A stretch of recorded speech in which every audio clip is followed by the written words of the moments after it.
सबकी एक ही आवाज है, पूर्णिया और पप्पू, पप्पू और पूर्णिया। बिहार की सबसे हॉट सीट मानी जा रही पूर्णिया पर पिछले कुछ दिनों से चल रही सियासी अटकलों पर विराम लगाते हुए पप्पू यादव ने आखिरकार निर्दलीय उम्मीदवार के तौर पर अपना नामांकन दाखिल कर दिया।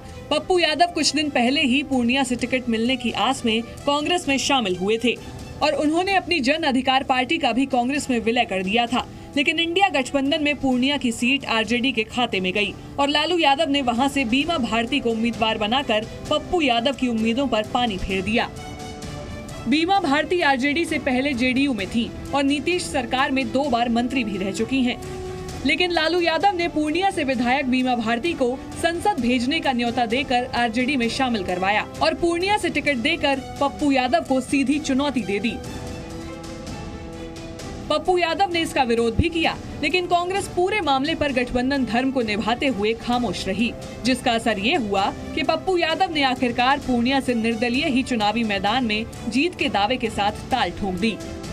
पूर्णिया में 26 अप्रैल को दूसरे चरण के दौरान मतदान होगा और नामांकन के आखिरी दिन पप्पू यादव ने अपनी मां का आशीर्वाद लेकर चुनावी दंगल में ताल ठोक दी।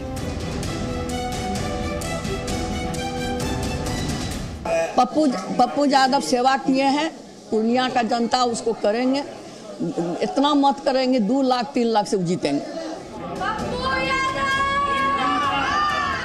इस दौरान पप्पू यादव के परिवार और उनके समर्थकों ने जमकर नारेबाजी भी की। नामांकन दाखिल करने के दौरान पप्पू यादव ने इस बात का दावा भी किया कि उन्हें कांग्रेस का समर्थन हासिल है और चुनाव जीतने से ज्यादा देश का विश्वास जीतना उनके लिए मायने रखता है। कांग्रेस के हाथ के साथ होने का दावा करने वाले पप्पू यादव ने आखिरकार अपनी अलग राह पकड़ ही ली। पप्पू यादव अपने ही अंदाज में निर्दलीय प्रत्याशी के तौर पर नामांकन भरने बाइक पर सवार होकर पहुंचे। नामांकन के बाद पप्पू यादव ने आरोप लगाया कि उनकी राजनीतिक हत्या की साजिश रची गई थी, लेकिन वो जीतेंगे और हर परिवार की खुशी के लिए भ्रष्टाचार और नफरत को खत्म करेंगे।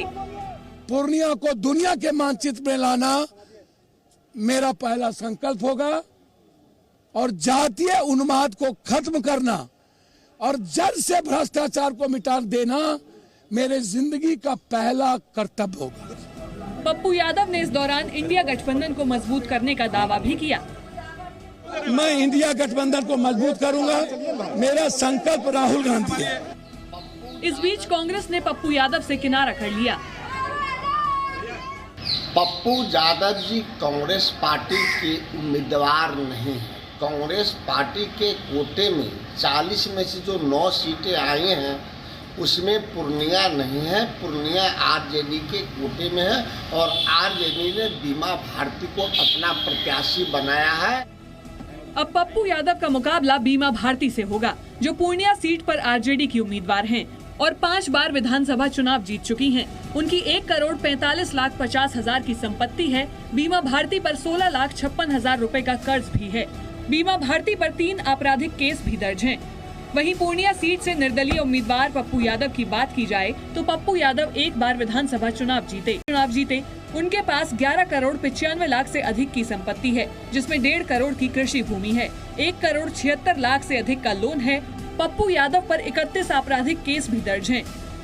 इस बीच कांग्रेस ने साफ किया कि इंडिया गठबंधन की उम्मीदवार बीमा भारती को जिताने के लिए कांग्रेस कार्यकर्ता अपनी पूरी ताकत लगा देंगे। Zee News।